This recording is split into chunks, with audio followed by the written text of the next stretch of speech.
Yon mga idol, sa mapagpalang araw sa ating lahat. Ito na yung resulta ng ilang araw na trabaho. Naipatayo na natin itong mga poste natin. Ito palang floor area na ginagawa natin nasa 280 square meter to mga idol.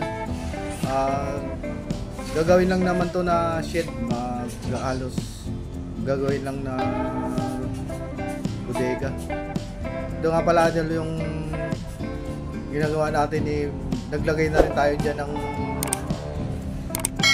concrete spacer. Yung tawag na yung iba dyan ay puto. Ayan, lahat yan na idol na poste nilagyan natin. Kung napapansin natin idol, napakababa nung poste. Bakit hindi pa inangat? Kasi naka-schedule dyan idol, tubo ang poste nyan. Lalagyan na lang ng base plate na 3/4 yung kapal niyan, 12x12.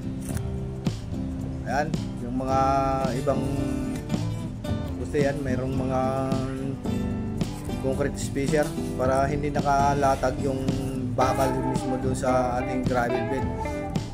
Yan yung pinaka purpose talaga ng ano na yan, ng concrete spacer.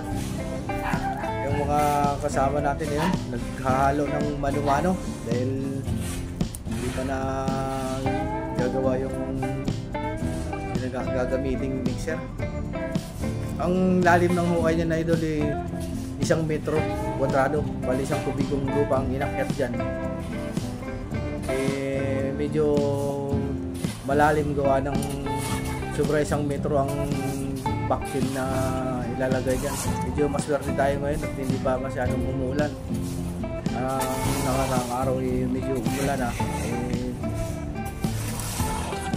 Alam naman natin na maraming naghihiling ng ulan na yan, kaya wala tayong magagawa dyan. Ano idol, nagpapabuhos tayo kasi ako yung nagbubuhos yung mga kasama natin.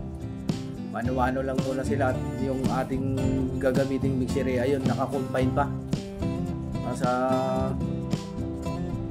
ano pa yan, precision ng pagre-repair. Dahil yung meron na palang nabuhusan dito. Meron kasing mixer idol yan, matagal nang naka-stock yan, 15 taon nang naka-stock yung mixer na ito, kaya medyo in-improve natin ng kaunti. Lalagyan natin ng makina yan, saka pinalitan natin yung mga bearing yan, saka yung mga gulong yan papalitan. Yun idol, yan lang muna yung ating update. Maraming salamat sa